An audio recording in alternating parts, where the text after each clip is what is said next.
इस वक्त एक और बड़ी खबर सामने आ गई है। जानकारी ये मिल रही है कि इजराइल में जो यूके के राजनयिक हैं, उनके परिवार के लोगों को इजराइल छोड़ने की सलाह दी गई है।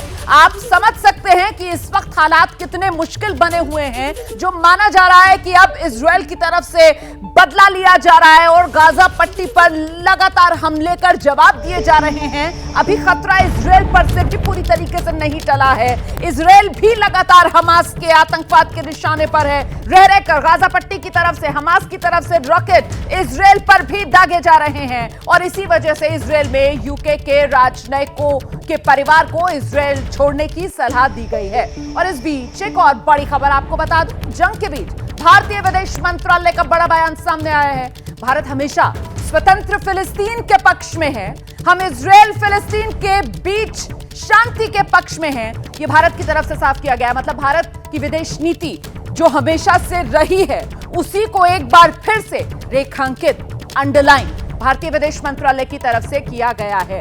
आशीष कुमार सिंह, ये वही हमारी विदेश नीति है जिसको आगे बढ़ाया जा रहा है, ये कहते हुए कि हम हमेशा स्वतंत्र फिलिस्तीन के पक्ष में हैं, हम इजराइल फिलिस्तीन के बीच शांति के पक्ष में हैं। आशीष जी बिल्कुल, देखिए प्रधानमंत्री मोदी ने जब ये पोजीशन लिया था कि इजराइल के साथ भारत पूरी तरह से खड़ा है आतंकवादी हमले के खिलाफ, तभी मैं 2 दिन से लगातार ये बात कह रहा हूं कि भारत ने कहीं भी उस समय अपने ट्वीट में पैलेस्टाइन या हमास का नाम नहीं लिया था और ना ही सब्सिक्वेंट ट्वीट में नेतन्याहू से बात होने के बाद। आज देखिए कितना सिग्निफिकेंट है कि लोग भावनाओं को भड़काने की कोशिश करते हैं। ऐसे में विदेश मंत्रालय ने आज अप्रोप्रिएट समझा कि वो अपना स्टेटेड पोजीशन क्लियर कर दे और बिल्कुल स्पष्ट कहा है, जो आप रीड आउट कर रही थी, मैं एक बार और बोल देता हूं। India has always advocated the resumption of direct negotiations towards establishing a sovereign, independent and viable state of Palestine living with secure and recognized borders side by side with Israel। ये बहुत बड़ी क्लैरिफिकेशन है भारत की तरफ से कि भारत जो Palestine का मुख्य मांग है उससे अपने आप को अलग नहीं कर रहा है, भारत उसको सपोर्ट करता है। भारत ये चाहता है कि दोनों के बीच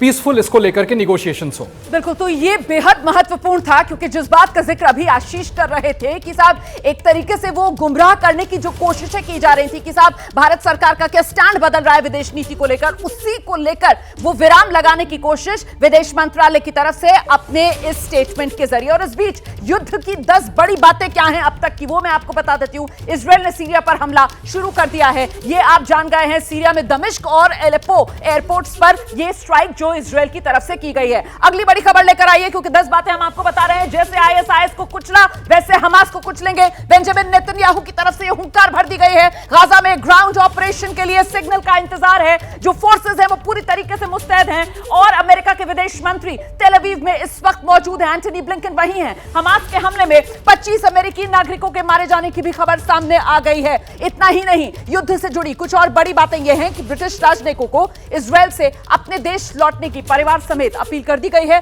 भारतीयों को वापस लाने के लिए ऑपरेशन अजय लॉन्च हो गया है। आज रात में विमान भारतीयों को लेकर वापस उड़ान भरेगा। कल सुबह भारतीयों को लेकर देश पहुंच जाएगा यह विमान, जिसमें माना जा रहा है 230 भारतीय जो वापस देश आ पाएंगे और 18,000 भारतीय इस वक्त इजराइल में फंसे हुए हैं। जैसे ही घड़ी का काटा दोपहर 2:30 पे आए, बबीता जी का दिल सास बहू साजिश के लिए मचल जाए।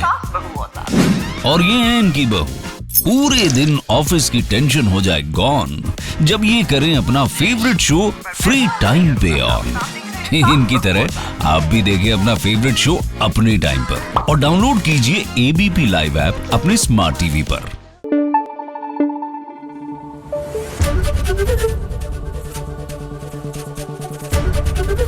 एबीपी न्यूज आपको रखे आगे।